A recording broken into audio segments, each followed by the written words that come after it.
नमस्कार, आप देख रहे हैं एवन उत्तर प्रदेश और मैं हूं आपके साथ भारती उत्कर्ष जैन। बुलेटिन की शुरुआत करेंगे इस वक्त की हेडलाइंस के साथ। विधान परिषद चुनाव में भी भाजपा का जलवा, 36 में से 33 सीटें जीती। समाजवादी पार्टी का सफाया, बसपा और कांग्रेस ने नहीं लड़ा था चुनाव।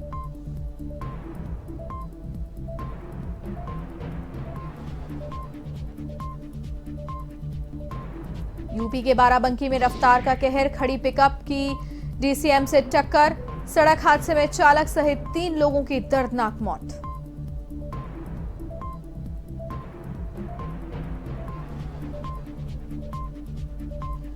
यूपी के बस्ती में पुलिस की गौ तस्करों से मुठभेड़, गोली लगने से गौ तस्कर शिब्बू कुमार जायसवाल घायल।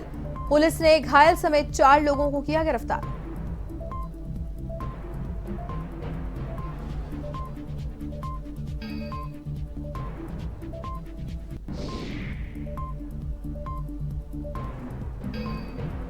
यूपी के बुलंदशहर में ऑपरेशन लंगड़ा के तहत पुलिस का एक्शन, कोतवाली पुलिस की वाहन चोरों से मुठभेड़। एक बदमाश घायल तो दूसरे की तलाश जारी।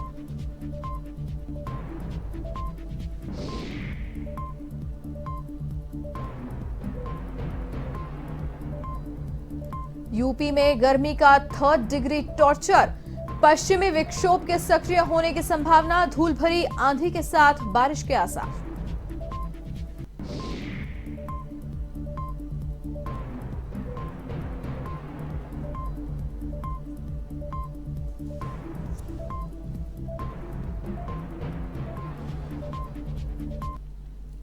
उत्तर प्रदेश में स्थानीय निकाय क्षेत्र की 36 विधान परिषद सीटों में से बीजेपी ने 33 सीटों पर जीत दर्ज की, तो सपा अपना खाता भी नहीं खोल पाई।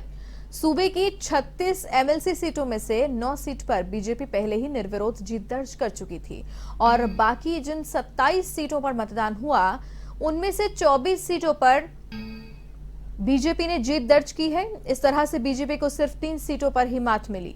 दिलचस्प बात यह है कि सूबे की जिन 3 एमएलसी सीटों पर बीजेपी को हार का सामना करना पड़ा है, वहां पर निर्दलीय प्रत्याशी जीतने में कामयाब रहे हैं। निर्दलीय जीतने वाले तीनों ही प्रत्याशी ठाकुर समुदाय से हैं।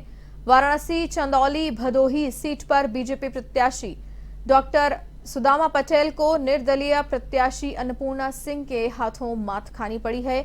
अन्नपूर्णा माफिया ब्रजेश सिंह की पत्नी है, तो वहीं प्रतापगढ़ एमएलसी सीट पर बीजेपी प्रत्याशी हरिप्रताप सिंह को करारी मात खानी पड़ी। यहां पर कुंडा विधायक रघुराज प्रताप सिंह उर्फ राजा भैया के करीबी अक्षय प्रताप सिंह ने जीत दर्ज की है। और विस्तार से इसी खबर पर जानकारी लेंगे। एवन संवाददाता दीपक पांडे फोन लाइन पर जुड़ रहे हैं हमारे साथ। जी दीपक, विस्तार से जानकारी दें।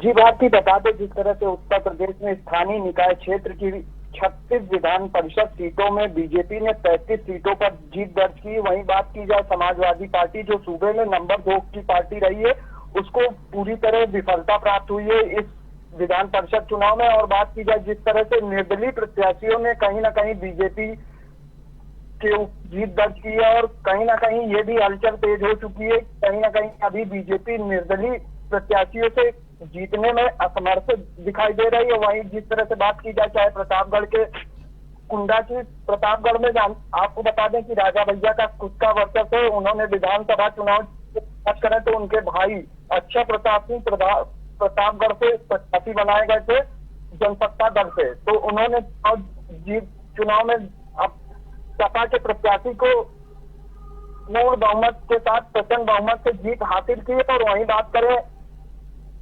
चंदौली के भदोही से, तो ब्रिजेश सिंह की अन्नपूर्णा सिंह प्रत्याशी बनाई गई थी, निर्दलीय प्रत्याशी थी, उन्होंने सुदामा पटेल को हराया। वहीं बात की जाए आजमगढ़ मऊ की, तो मऊ में यशवंत सिंह के लड़के विक्रांत सिंह रीतू जो निर्दलीय प्रत्याशी के रूप में चुनाव लड़ रहे थे, उन्होंने भी अपनी प्रचंड बहुमत से जीत हासिल की। बात करें तो भाजपा की तरफ से अरुण कांत यादव जो कि पूर्व विधायक भी रहे हैं और इस बात को विधान परिषद का टिकट मिला था, लेकिन बात की जाए जिस तरह से यशवंत सिंह वहां पे वर्चस्व है वो लगातार कायम होता दिखाई दे रहा है। जिस तरह से उन्होंने चुनाव में प्रचंड बहुमत से जीत हासिल की है, कहीं ना कहीं बीजेपी से 6 साल के निष्कासन के बाद भी अगर इतनी बड़ी जीत होती तो कहीं ना कहीं ये अंदर खाने से ये बड़ी खबर है।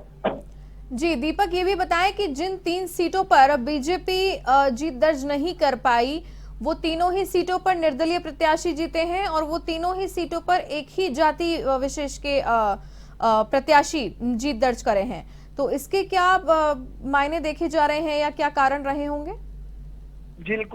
जी बिल्कुल भारती, जिस तरह से बता दे कि निर्दलीय प्रत्याशी चाहे वो प्रतापगढ़ कुंडा के हो, चाहे चंदौली का हो, हाँ। चाहे मऊ आजमगढ़ का, हाँ। वहां पर के खुद का वर्चस्व है। जिस तरह से बात करें राजा भैया का या ब्रिजेश सिंह का या यशवंत सिंह का, तो इन लोग का खुद वोट बैंक है और खुद का वो वर्चस्व है। तो इसी को लेकर इन्होंने बड़ी जीत हासिल की। और जिस तरह से बात की जाए, सुदामा पटेल ने लगातार आरोप भी लगाया है, क्योंकि प्रधानमंत्री संसदीय क्षेत्र से आते हैं। तो जिस तरह से आरोप लगाया है कि उनके पार्टी के कार्यकर्ता और कुछ नेता तेज सिंह का प्रचार कर रहे थे, और साथ ही साथ जिस तरह से उनको हार हुई है, कहीं ना कहीं वो दूसरे की बजाय तीसरे नंबर सुदामा पटेल, तो कहीं ना कहीं ये बीजेपी की हार, वो भी प्रधानमंत्री के क्षेत्र में बड़ी हार मानी जा सकती है। क्योंकि वहां पर एक बाहुबली ब्रिजेश सिंह की पत्नी अन्नपूर्णा सिंह ने जीत हासिल की है। वहीं बात करें प्रतापगढ़ की, तो प्रतापगढ़ में भी हरि प्रताप सिंह को हराया है राजा भैया के भाई अक्षय प्रताप सिंह ने। वहीं बात करें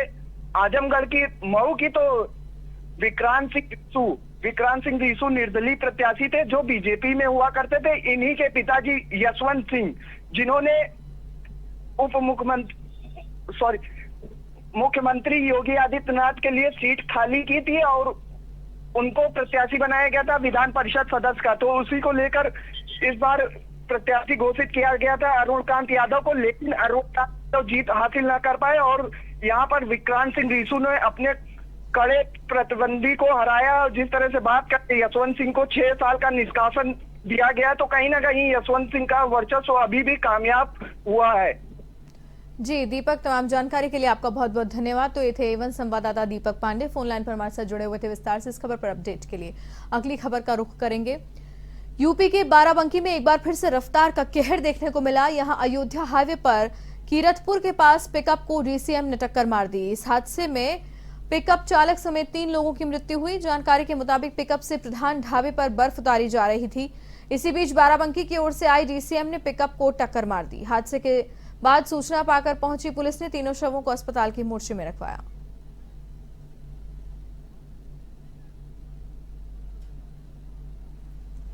यूपी के बस्ती में महज एक दिन के भीतर पुलिस और गौ तस्करों के बीच दूसरी मुठभेड़ हुई है। मुठभेड़ में गौ तस्कर शिब्बू कुमार जायसवाल पैर में गोली लगने से घायल हुआ।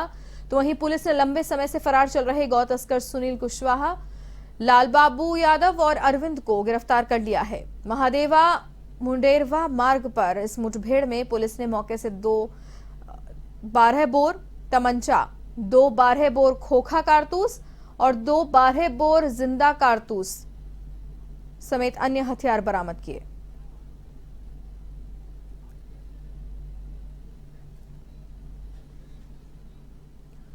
उत्तर प्रदेश में बदमाशों का आतंक लगातार जारी है और इसी के चलते बुलंदशहर पुलिस भी ऑपरेशन लंगड़ा के तहत अपराधियों को अपने काबू में करने में जुटी हुई है। ऐसे में एक बार फिर बुलंदशहर में नगर कोतवाली पुलिस की वलीपुरा नहर पर वाहन चोरों से मुठभेड़ हुई, जिनमें फराज उर्फ फिरोज नाम का बदमाश पुलिस की गोली लगने से घायल हुआ, जबकि एक बदमाश पुलिस को चकमा देकर भागने में कामयाब हुआ। गिरफ्तार आरोपी से अवैध असलाह, तमंचा, कारतूस समेत चोरी की एक बाइक बरामद हुई है। इधर पुलिस ने घायल बदमाश को जिला अस्पताल में भर्ती कराया है।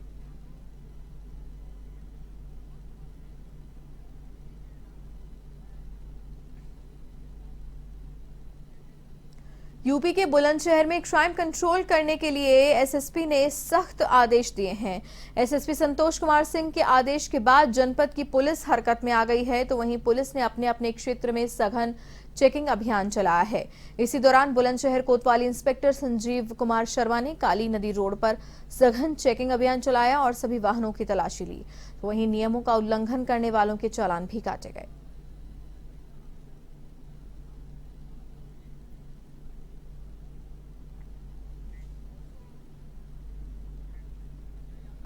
सत्ता में दूसरी बार योगी सरकार के काबिज होने के बाद deputy CM Brajesh Pathak action mode पर हैं और इसी के चलते डिप्टी सीएम ब्रजेश पाठक ने सभी जिलों के मुख्य चिकित्सा अधिकारी और अपर मुख्य चिकित्सा अधिकारियों को बाहर की दवा न लिखने और स्वास्थ्य सुविधाओं को बेहतर बनाने के निर्देश दिए।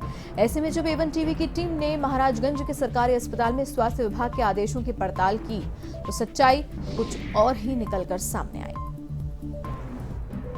उत्तर प्रदेश के कानपुर समेत आसपास के जिलों में लगातार पड़ रही भीषण गर्मी ने लोगों का जीना मुहाल कर रखा है। इस बीच अगले सप्ताह पश्चिमी विक्षोभ के सक्रिय होने की संभावना है, तो वहीं 13 से 17 अप्रैल के बीच धूल भरी आंधी के साथ बारिश होने के आसार हैं।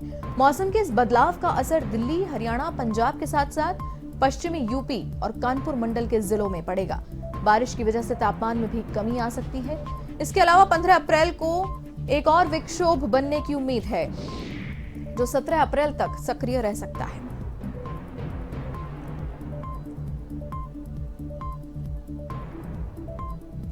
यूपी के कौशांबी में नारकोटिक्स और एसओजी टीम ने बड़ी कार्रवाई को अंजाम दिया। मुखबिर की सूचना पर दोनों टीम ने संयुक्त रूप से कार्रवाई की और 50 किलो गांजे के साथ 4 अंतर जनपदीय तस्कर गिरफ्तार किए गए। आपको बता दें कि पकड़े गए गांजे की कीमत लगभग 5 लाख रुपए बताई जा रही है। उड़ीसा से एक स्कॉर्पियो में लादकर मध्य प्रदेश के रास्ते गांजे की खेप को कौशांबी लाया गया था। तस्कर जिले की भांग की दुकानों में गांजे की सप्लाई करने की फिराक में थे, लेकिन महेवा घाट थाना क्षेत्र के बैरागीपुर के पास एसओजी और महेवा घाट पुलिस ने छापेमारी कर स्कॉर्पियो को पकड़ा। पुलिस ने स्कॉर्पियो में लदे गांजा के साथ तस्करों को दबोच लिया। आरोपियों के खिलाफ मुकदमा दर्ज कर जेल भेजा गया है।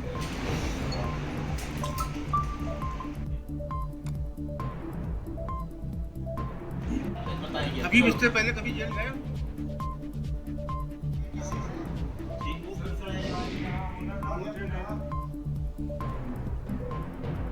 मऊ प्रशासन ने जनपद के चरैया कोट में अतिक्रमण के खिलाफ बुलडोजर चलाकर बड़ी कार्रवाई की। इस दौरान 50,000 के इनामी अनुज कनौजिया के मकान पर एक्शन की। अनुज कनौजिया मऊ जनपद के चरैया कोट का रहने वाला है, जहां प्रशासन ने गैंगस्टर एक्ट में कार्रवाई की और अवैध रूप से बने मकान को जमींदोज किया। तो वहीं ध्वस्तीकरण कर रहे अधिकारियों और पुलिस अधीक्षक आजमगढ़ ने बताया कि इस तरह के माफियाओं के ऊपर ऐसी कार्रवाई लगातार चलती रहेगी। जो भी माफिया चिन्हित किए जाएंगे उन पर इस तरह की कार्रवाई सुनिश्चित की जाएगी।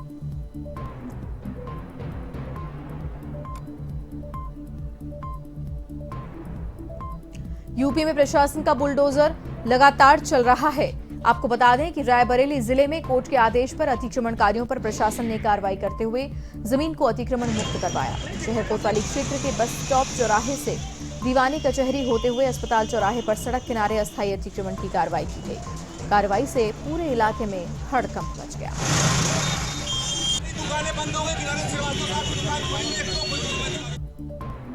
और इसी के साथ इस बुलेटिन में फिलहाल के लिए इतना ही। देश और दुनिया की तमाम बड़ी खबरों के लिए आप देखते रहिए एवन टीवी। नमस्कार।